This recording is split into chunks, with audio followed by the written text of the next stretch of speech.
as the month of October winds down, the attention doesn't go away after this month for Breast Cancer Awareness Month. Yes, I know this is the pink month. This is the month where so much attention is focused on breast cancer, but thankfully we have great people in our community who ensure that this is a year-round mission and overall effort to try to find effective ways to screen for breast cancer, to illuminate all of the different ways and tools and treatment and care and support that women have in our community, and we're pleased to be joined by Dr. Laila Samiian, Chief of Breast Surgical Oncology here at MD Anderson Cancer Center. And while this month is all about illuminating things, do you hope that it really ends up being a year-round effort so that we can try to show women how much support they have out there and the care that's available here at Baptist MD Anderson?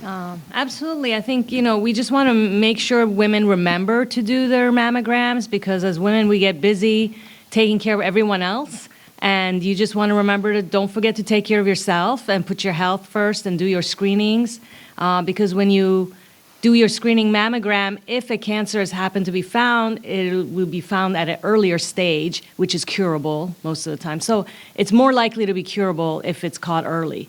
And it's definitely going to be caught much earlier if it's seen on a mammogram than if you wait till you feel the lump.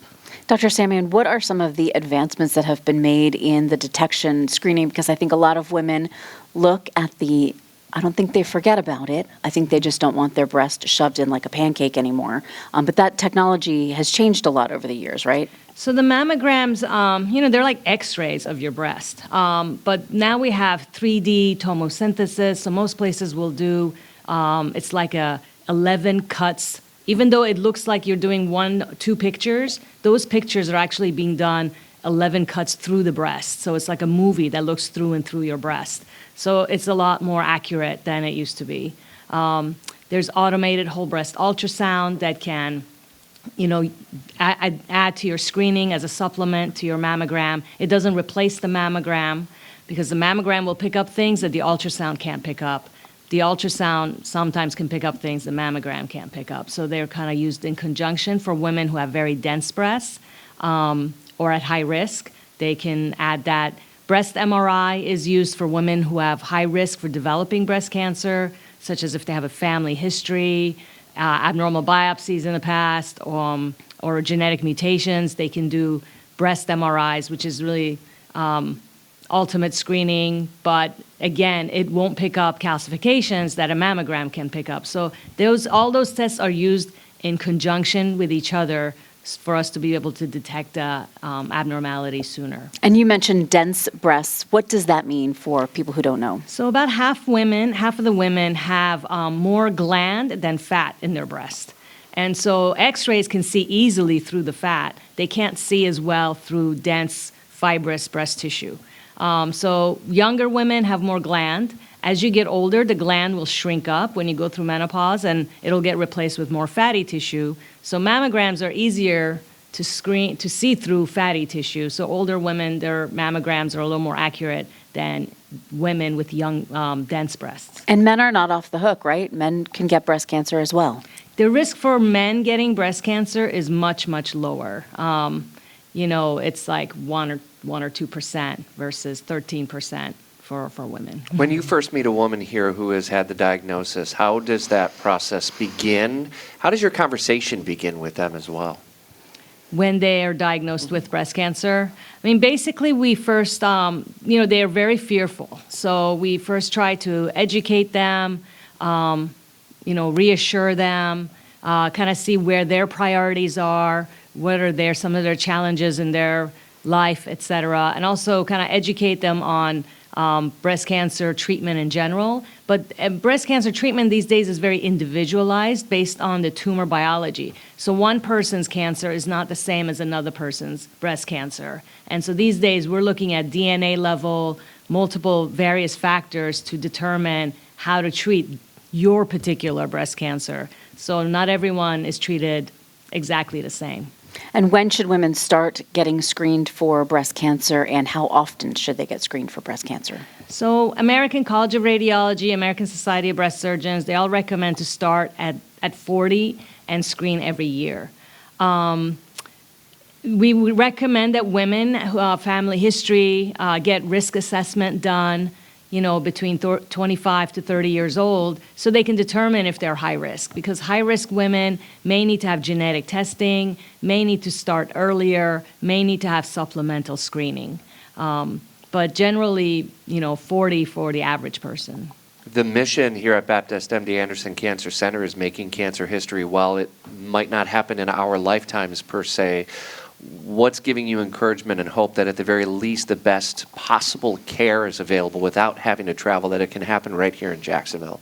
I mean, the treatment has gotten so much better, and it improves weekly, I would say. We have, there's so much to keep up with because the research is fast-paced.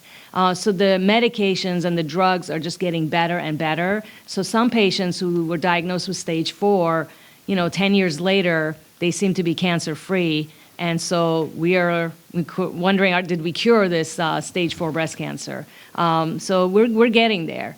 But again, not all cancers are created equal. Yeah. But obviously, if they're caught earlier, it's going to be much easier to cure this. That post-cancer treatment, I think of my mom in that case, nearing 10 years, give or take. I think we're at about 7 or 8 at this point. I mean, how long after treatment, on average, can a woman finally breathe and say, okay, I'm still going in for my annual scans, but I feel like that the worst is now behind me? I mean, it depends on what stage they were and what type of cancer they had. Some low, indolent, slow-growing cancers can come back decades later.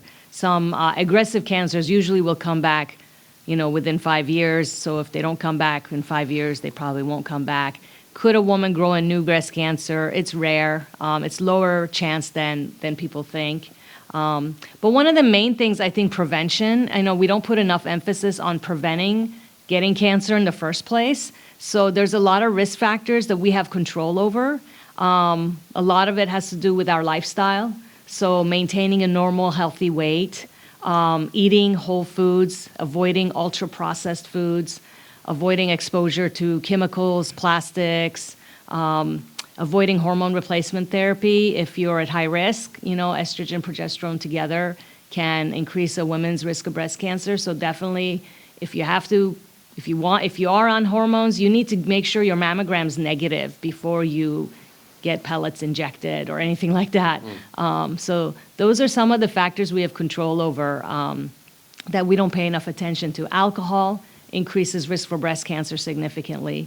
So, those things are really important. Is it still an old wives' tale, or is it true that breastfeeding reduces your risk of getting breast cancer? It does reduce your risk, but only by a small percentage. I think the biggest benefit is for the baby. But yes, it helps. Every little thing helps. As awareness is raised on the potential factors or things that can help to influence breast cancer diagnosis, are we seeing the tide start to turn as we're understanding more the things that we can be doing behaviorally that can maybe help? I think it is, there's a lot more awareness, for example, on obesity and weight loss and maintaining a normal weight. Especially with the weight loss drugs coming out, more people are more aware of exercising and eating healthier and avoiding being sedentary. So that's helpful. But unfortunately, rate of breast cancer is going up, not down. And some of it has to do with, I think, ultra-processed foods that you've been eating since you were little. A lot of chemicals in our food and water, plastics, et cetera. So pesticides, I don't know. There's so much out there that we don't really have control over all of that, but I think as a society, we need to push for a more healthier environment. If we stop buying it, they'll stop making it. Right. I mean, you go to the store, and it's wall-to-wall plastic. So we know that sheds into the food you're drinking from the plastic container and things like that. So how does that affect breast cancer? I don't think there's been enough research to know for sure. Well, thanks for illuminating the subject and bringing attention to the level of care that's available here at Baptist MD Anderson Cancer Center as well. And make sure you get those regular mammograms, right? Can't emphasize that enough. Yes, definitely take care of yourself, make time for yourself, and get your checkups. Thank you, Dr. Laila Samiian, the Chief of Breast Surgical Oncology here at Baptist MD Anderson Cancer Center.